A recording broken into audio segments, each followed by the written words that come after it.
Rupture de l'eau potable en France, les hôpitaux bretons attaqués par l'État français et le retour des manifestations en France. Voilà les sujets du jour. Salut à tous et bienvenue dans l'Actu Réfractaire, votre émission d'actualité nationale et internationale. Vous nous retrouverez chaque jour de la semaine à 18h sur la chaîne YouTube Actu Réfractaire, sur la page Facebook du Canard Réfractaire et la version podcast est aussi disponible en description. Cette émission, c'est votre outil, servez-vous-en et partagez-la au maximum.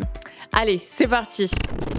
L'île française de Mayotte vit sa plus grande sécheresse depuis 1997. Le ministre des Outre-mer, Philippe Vigier, a déclaré ne pas être le magicien Gérard Majax qui règle tout en une seconde. Après des coupures en avril, en mai et en juillet, les habitants mahorais subissent depuis le lundi 4 septembre des nouveaux cycles de ce que les autorités appellent des tours d'eau. En gros, l'eau est coupée à tour de rôle dans des villages et des villes. 2 jours sur 3 dans les villages de 16h à 8h du matin et des coupures de 36 heures par semaine dans les villes. Les habitants se plaignaient déjà que l'eau était coupée dès midi et non vers 16h. Et en plus, le syndicat des eaux met en garde. Lors de la réouverture des vannes, l'eau n'est pas immédiatement potable. Les habitants stockent de l'eau dans tout ce qu'ils ont, des poubelles, des bassines et tout type de gros contenants. Mais ces eaux stagnantes, elles posent des problèmes de santé publique puisqu'elles attirent les moustiques et favorisent le développement de bactéries. Les Mahorais pourraient acheter des packs d'eau, enfin le prix aussi entre 4,50 et 7 € juste pour le pack. Le ministre Darmanin avait annoncé que les bouteilles seraient vendues à prix coûtant, mais il n'en est rien. Seules les hausses de prix ont été interdites. L'eau devient donc un produit de luxe dans un département où 77% des 500 000 habitants vivent sous le seuil de pauvreté. En 1997, l'État a déboursé en urgence plusieurs millions dans une usine de dessalement de l'eau gérée par Vinci. Seulement, l'usine n'a jamais fonctionné à plein régime depuis son ouverture en 1998, à cause de malfaçons lors de la construction. Alors l'usine ne produit que 1300 mètres cubes par jour au lieu des 4700 promis initialement. L'an passé, le syndicat des eaux de Mayotte a de nouveau injecté 4,2 millions d'euros pour atteindre l'objectif initial, en vain.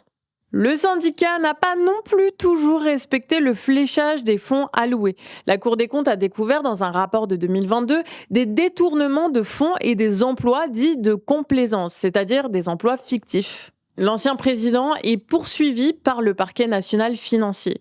Pour aider le syndicat des eaux à se remettre de la corruption, l'État a injecté 350 millions d'euros l'an passé. Ces millions devraient entre autres permettre de régler le problème des fuites d'eau.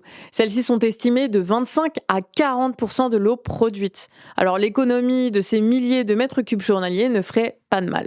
Mais le problème étant que les coupures pratiquées depuis 2016, elles fragilisent toujours plus le réseau et augmentent donc les risques de fuite. Le ministre en déplacement a annoncé qu'une nouvelle retenue collinaire allait être construite, sauf que cette dernière est en projet depuis 10 ans. Les démarches administratives traînent depuis trop longtemps et en plus, il y a le dérèglement climatique qui fait s'évaporer les retenues d'eau, ce qui fait que ce projet n'est sans doute pas le meilleur pour la région. Le gouvernement a aussi annoncé financer un osmoseur de 1000 m3 par jour, ce qui couvrira seulement 2,5% des besoins de l'île. Les osmoseurs, comme les usines de dessalement, consomment énormément d'énergie, ce qui crée un autre problème pour une île qui est alimentée en électricité au travers d'une centrale à fioul. Les autorités ont également promis de fournir 2 litres d'eau par jour aux personnes les plus vulnérables, jusqu'à ce que la situation se tasse. Ce qui devrait être le cas d'ici novembre, si la saison des pluies arrive dans les temps. Mais l'an passé, elle n'a débuté qu'en janvier. Et beaucoup de saisons des pluies sont déréglées, comme on vous l'expliquait dans la vidéo que vous pouvez retrouver sur le Canard Réfractaire à propos de l'Inde. L'île de Mayotte est dans un entre-deux, française mais sans vraiment l'être. L'État veut bénéficier de ces milliers de kilomètres carrés de zones économiques exclusives maritimes, mais sans apporter de réel soutien à la population. L'absence d'eau a des conséquences importantes sur l'économie de l'île qui connaît déjà un chômage de masse. Le tourisme est à l'arrêt et le BTP est fortement ralenti alors que ce sont les 2 moteurs de croissance à Mayotte.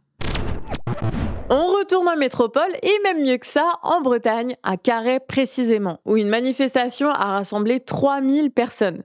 Ce qui est bien pour Carhaix, parce qu'il n'y a pas grand-chose à faire à Carhaix. Au moins, à Guingamp, on a un club de foot alors qu'eux, ils ont un pont. Bon, il y a aussi les vieilles charrues, mais bon. Bref, c'est pas le sujet. Le sujet, c'est la manif. La manifestation a été organisée contre la fermeture des urgences de nuit entre 18h30 et 8h du matin par l'ARS. De nombreux élus étaient présents et les pompiers ont même déposé leurs casques devant la porte des urgences. À Guingamp aussi, là on tourne les vidéos, les urgences ferment régulièrement. L'activité de la maternité est suspendue et l'hôpital est menacé de fermeture. Problème, Guingamp est un désert médical, donc s'attaquer à l'hôpital renforce la désertification de la ville. Les gens qui habitent en Centre-Bretagne doivent donc faire 30 à 40 km pour se faire soigner. Mais pourquoi fermer des urgences ? Par manque de personnel, enfin officiellement. En réalité, ça fait suite à la politique du gouvernement de réguler l'offre de soins. C'est-à-dire concrètement, fermer des urgences, des maternités et des hôpitaux un peu partout dans le pays pour tout centraliser dans d'immenses hôpitaux-usines dans les grandes villes. Par ici, on a l'hôpital de Saint-Brieuc, déjà en saturation et qui reçoit alors le flux de l'hôpital de Guingamp ou de Lannion. Et quand on se penche sur le sujet, on s'aperçoit que lors de son analyse de l'offre de soins, l'ARS, sous autorité du gouvernement, ne prend pas en compte les hôpitaux privés. Le gouvernement demande alors la suppression de l'hôpital de Guingamp pour éviter les hôpitaux miroirs qui feraient doublon, mais continue de subventionner l'hôpital privé de Plérin, situé à 8 km de celui de Saint-Brieuc. Si la fermeture des hôpitaux aura donc des effets désastreux pour notre petite ville, cela va pousser les patients à devenir des clients et rejoindre les hôpitaux privés, faute de mieux. Quant à ceux qui n'ont pas les moyens et qui prennent de plein fouet l'inflation, tant pis. Ce mouvement est national. SAMU Urgence France nous apprend que 163 services d'urgence ont fermé au moins une fois dans l'été. Le syndicat dénonce l'absence de centralisation de ces données de la part de l'État. Ils ont dû faire eux-mêmes un formulaire et contacter la moitié des hôpitaux de France. La Fédération hospitalière de France, FHF, estime que la situation dans les urgences se sont dégradées dans 41% des cas par rapport à 2022 et l'accès aux lits d'hospitalisation dans 52% des cas. La situation des hôpitaux et des soins se dégrade encore en France et ça malgré les promesses fortes de Macron lors de la crise du Covid.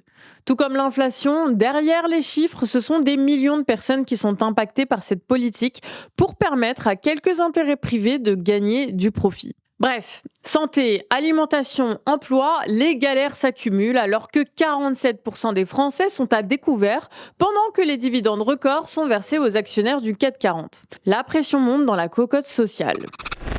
Allez, on passe aux actus vite fait. Le syndicat solidaire étudiant a gagné son référé en justice contre le Crous de Paris. Au travers de conventions d'occupation, le Crous voulait réquisitionner ses appartements au 30 juin 2024 afin de les mettre à disposition du comité organisateur des Jeux Olympiques. Ce dernier comptait y installer son personnel et ses bénévoles. Suite à la décision du tribunal, le Crous est contraint de signer des conventions allant jusqu'au 31 août 2024.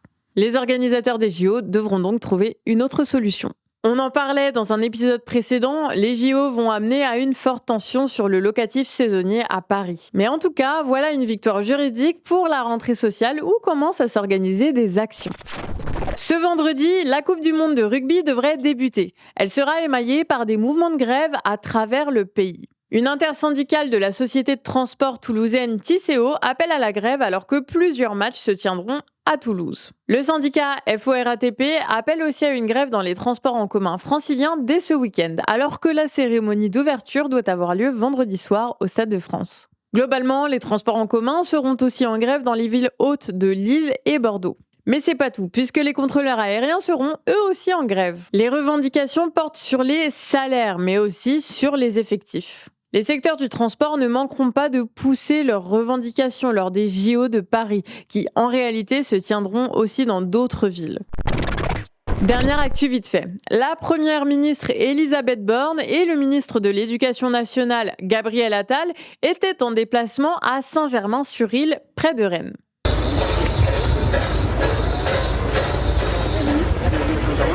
Vous avez entendu ça ? Il y a comme un bruit de fond qui devrait nous rappeler quelque chose. À la fin du printemps, les ministres, les députés, les élus macronistes ne pouvaient aller nulle part sans se faire suivre par ces bruits de casseroles. Il semblerait que ça a repris en Bretagne. Des mouvements auto-organisés pourraient-ils arriver dans les semaines qui viennent ? On ne manquera pas de les suivre en tout cas. C'est C'est tout pour nous pour aujourd'hui. Si ça vous a plu, partagez la vidéo un max, lâchez vos commentaires et surtout abonnez-vous à notre chaîne YouTube. Sur ce, amis réfractaires, passez une bonne soirée ou une bonne matinée selon quand vous nous regardez. Et puis à demain 18h pour votre prochaine analyse critique de l'actu. Ciao!